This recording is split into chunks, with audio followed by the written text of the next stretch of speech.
اللہ الرحمن الرحیم نحمدہ ونصلی ونسلم علی رسولہ الکریم اما بعد۔ محترم ناظرین، ماہ شوال کا چاند نظر آنے کے بعد یہ تسبیح پڑھ لو۔ پورا سال غیب سے رزق اور دولت ملے گا، ہر حاجت پوری ہوگی، چاہے کاروباری ہو، چاہے شادی کے حوالے سے ہو، چاہے رزق اور دولت کے مسئلے مسائل ہو۔ پیارے دوستو، جیسا کہ آپ کو معلوم ہے کہ ماہ شوال کا چاند نظر آ گیا۔ آج یکم شوال ہے اور ماہ شوال اسلامی مہینوں میں بڑا ہی بابرکت مہینہ سمجھا جاتا ہے۔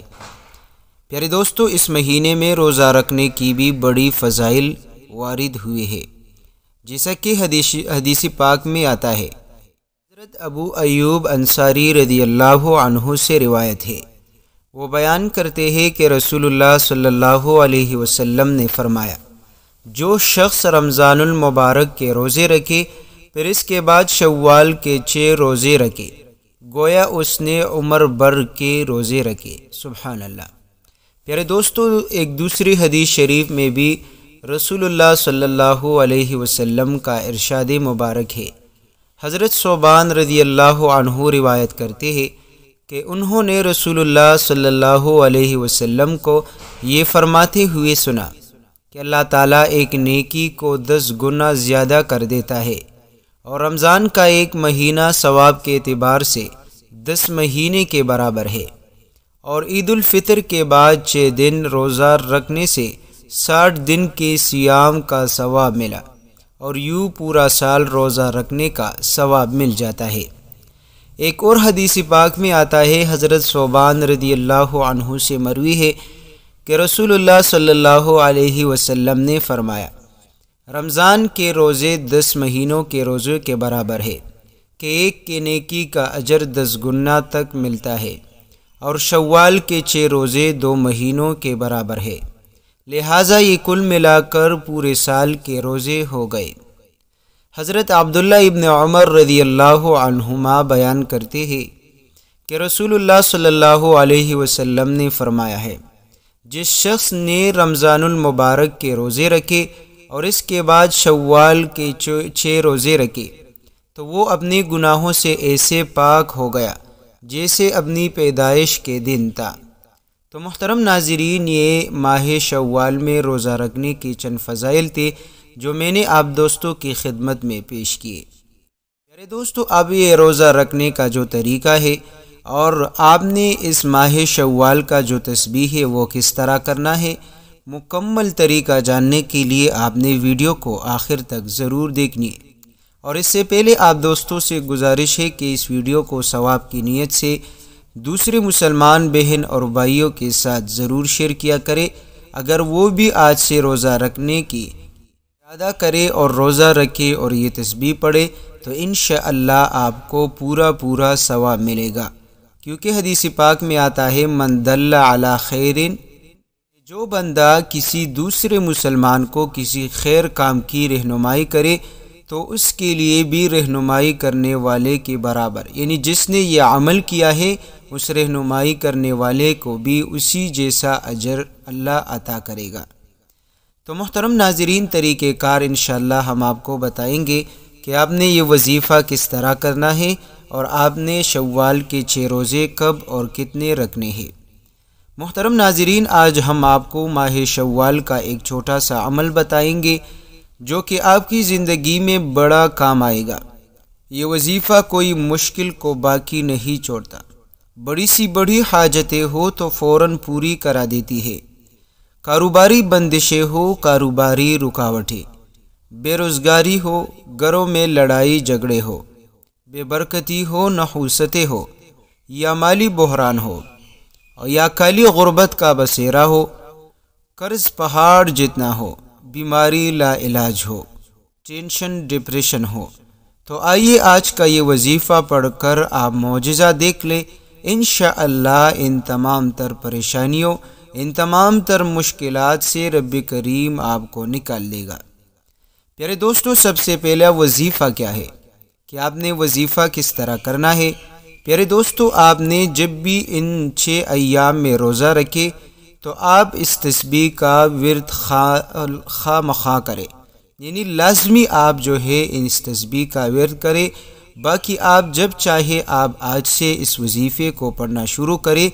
انشاءاللہ اس وظیفے کے برکات اتنے ہیں کہ پورا سال رب کریم آپ کی مدد کرے گا، آپ کو رزق بھی دے گا، دولت بھی دے گا، مشکلات بھی ختم کرے گا۔ پیارے دوستو، ہمارا آج کا وظیفہ سورۃ المزمل کا وظیفہ ہے۔ محترم ناظرین، سورۃ المزمل بڑی ہی بابرکت سورت ہے قرآن کریم کی، اور رب کریم نے اس سورت میں بڑی تاثیر رکھی ہے۔ خاص طور پر لوگوں نے اس کو بے روزگاری کے حوالے سے، کاروباری کے حوالے سے، اور خاص طور پر شادی کے مسئلے مسائل کے لیے اس سورت کا پڑھنا بڑا ہی مجرب مانا جاتا ہے، اور بزرگان دین بھی شادی کے حوالے سے اس سورت کے وظائف دیتے ہیں۔ محترم ناظرین، آج ہم بھی آپ کو سورۃ المزمل کا ایک ایسا طریقہ بتائیں گے کہ انشاءاللہ یہ سورت اگر آپ اپنی زندگی کا معمول بنا رکھو گے نا، تو رب کریم کبھی بھی آپ کو کوئی بھی مشکل انشاءاللہ آپ کو نہیں پہنچتی۔ جو بھی مشکل آپ کو پہنچے گی انشاءاللہ فوراً ٹل جائے گی۔ آپ کا جو بھی مسئلہ ہو، جو بھی اٹکا کام ہو، انشاءاللہ اس سورہ مزمل کے عمل سے وہ حل ہو جائے گا۔ طریقہ کار یہ ہے کہ آپ نے سورۃ المزمل کو باوضو پڑھنا ہے۔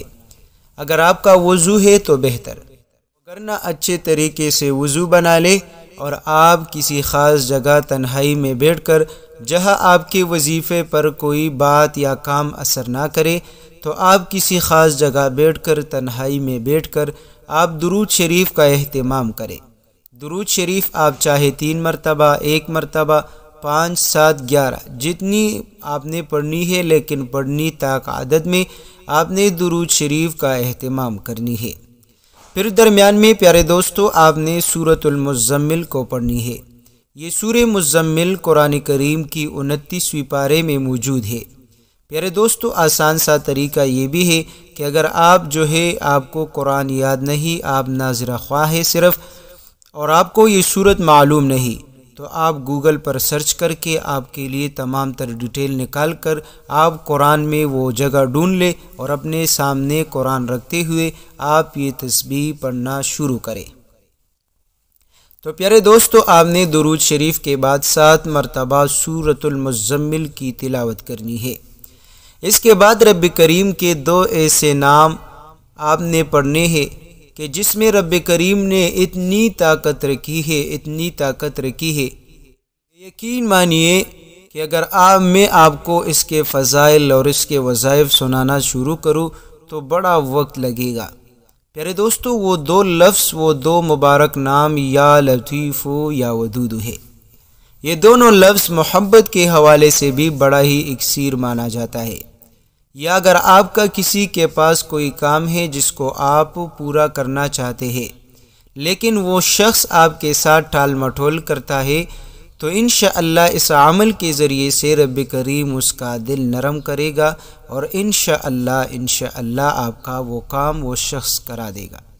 یا آپ کا کسی کے پاس قرض ہے لیکن وہ دے نہیں رہا، انشاءاللہ یہ ایک ایسا عمل ہے کہ رب کریم اس کو مہربان کر دے گا اور آپ کو عطا کرے گا۔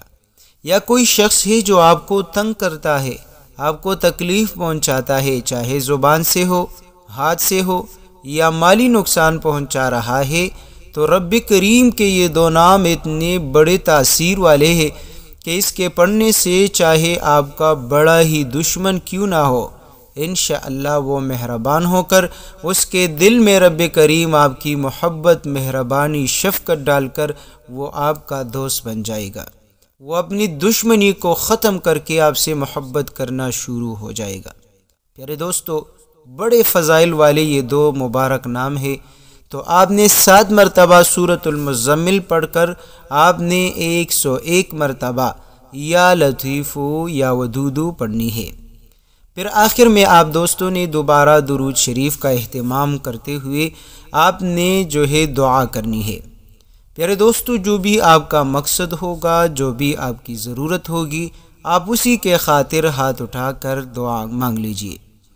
محترم ناظرین، شادی کے حوالے سے جتنی بھی مشکلات ہو، چاہے مشکل پہاڑ جتنا کیوں نہ ہو، چاہے لوہے جتنا سخت کیوں نہ ہو، پریشانی ہو، رکاوٹیں ہو، اسباب پیدا نہیں ہو پا رہے، یا غربت کے مسئلے مسائل ہے جو کہ آپ کے شادی میں رکاوٹ بن رہی ہے، یا حسن جمال کا مسئلہ ہے، آپ کی شکل، آپ کی بدصورتی ہے، تو انشاءاللہ اس وظیفے کے پڑھنے سے رب کریم آپ کو حسن بھی دے گا، رکاوٹیں، غربتیں، مشکلیں بھی ختم کرے گا، اور رب کریم ایسی جگہ سے آپ کے لیے شادی کا بندوبست کرے گا، چاہے آپ لڑکا ہو یا لڑکی، کہ آپ حیران رہ جائیں گے۔ اور نیک اور صالح جگہ جو ہے، اگر آپ عورت ہو تو آپ کے لیے نیک مرد، اور اگر آپ لڑکا ہو تو آپ کے لیے نیک اور صالح عورت، انشاءاللہ اس کی بندوبست اللہ عطا کرے گا۔ محترم ناظرین، یہ وظیفہ ان حضرات کے لیے بھی ہے جو شادی شدہ ہے، لیکن آج تک کئی سال ہو چکے ہیں، بڑے بڑے ڈاکٹروں کی فیس بھر دیے، بڑے بڑے ڈاکٹروں سے علاج بھی کیے، لیکن آج تک ان کی اولاد نہیں ہو پا رہی۔ تو اس صورت میں اس وظیفے میں رب کریم نے اتنی طاقت رکھی ہوئی ہے، اتنی تاثیر رکھی ہوئی ہے، رب کریم کی اتنی مہربانی اس کلمات میں پڑی ہے کہ اگر کوئی بے اولاد حضرات میاں بیوی اس وظیفے کا ورد آج سے شروع کرے، چاہے ان کے 10 سال ہو چکے، 15 ہو چکے ہیں، لیکن اولاد جیسی نعمت سے محروم ہے، انشاءاللہ اس وظیفے کے پڑھنے سے رب کریم اولاد جیسی نعمت عطا کرے گا۔ محترم ناظرین، آج کل جو مسئلہ ہے وہ زیادہ تر لوگوں کا یہ ہے کہ اولاد تو ہو رہی ہے لیکن نرینہ اولاد سے محروم ہے۔ تو یہ وظیفہ آپ نرینہ اولاد کے حوالے سے بھی پڑھ سکتے ہیں۔ انشاءاللہ اگر آج تک آپ کی 2، 3، 4 بیٹیاں ہیں، انشاءاللہ اگر آج سے یہ وظیفہ پڑھنا شروع کرو گے تو اگلا بیٹا انشاءاللہ آپ کا ضرور بالضرور ہوگا۔ اسی طرح پیارے دوستو، یہ وظیفہ اولاد جو کہ نافرمان ہو، کیونکہ اولاد کا ہونا یہ بھی بندے کو ایک مشکل میں ڈال دیتی ہے، کیونکہ اس کے خرچے، اس کی پرورش، اس کی بیماری کی وجہ سے پریشانی، اور پھر شادی کے حوالے سے بڑی مسئلے مسائل بنتے ہیں۔ لیکن اولاد کا نہ ہونا یہ بھی ایک الگ پریشانی ہوتی ہے۔ تو پیارے دوستو، اگر آپ کو رب کریم نے اولاد جیسی نعمت سے نوازا ہے، لیکن آپ کے اولاد نافرمان ہے، آپ کے اولاد آپ کی بات تک نہیں مانتے، آپ کے ساتھ لڑائی کرتے ہیں، بد زبانی کرتے ہیں، گالم گلوچ کرتے ہیں، تو اس کے لیے بھی اگر آپ اس وظیفے کو پڑھ لیں اور کسی پانی وغیرہ پر دم کر کے اس کو پلائیں گے تو انشاءاللہ اس کی زبان بد زبانی ختم ہوگی، اور وہ انشاءاللہ آپ کا فرمان بردار بیٹا بن جائے گا۔ محترم ناظرین، اس وظیفے کا ایک فائدہ یہ بھی ہے کہ اگر آپ کا اولاد ہے لیکن وہ کن ذہن ہے، وہ ذہنی لحاظ سے کمزور ہے اور پڑھنے میں بھی کمزور ہے، تو انشاءاللہ اس وظیفے سے آپ کی اولاد کا یہ مسئلہ، یہ بیماری بھی ختم ہو جائے گی۔ پیارے دوستو، آخر میں آپ نے روزہ رکھنا کس طرح ہے؟ ماہ شوال کا مہینہ جو چاند نظر آ گیا، اس کے بعد جب چاہے آپ ایک ایک کر کے بھی روزہ رکھ سکتے ہیں، اور اسی طرح ہفتے میں 2-3 دن بھی رکھ سکتے ہیں، پھر دوسرے ہفتے میں 2-3، جب چاہے ایک ایک کر بھی روزہ رکھ سکتے، 2-2 کر بھی آپ رکھ سکتے ہیں۔ رمضان کی طرح یا کفارے کی روزے کی طرح پے در پہ آپ روزہ رکھنا یہ ضروری نہیں۔ اگر کسی شخص میں ہمت ہے، طاقت ہے، اور وہ چاہتا ہے کہ ایک ساتھ رکھ لے تب بھی بہتر ہے، کوئی حرج نہیں۔ اور اگر کوئی شخص جو ہے ایک رکھ لے، 2 دن کے بعد دوسرا رکھ لے تب بھی بہتر ہے، لیکن انشاءاللہ جس طریقے سے بھی آپ یہ 6 روزے رکھو گے ماہ شوال کے، آپ کو پورے سال کا ثواب ملے گا۔ تو پیارے دوستو، ہمارا آج کا یہ وظیفہ یہاں تک تھا۔ آپ کی خدمت میں گزارش ہے کہ اس ویڈیو کو آگے ضرور شیئر کریں۔ جزاک اللہ خیرہ۔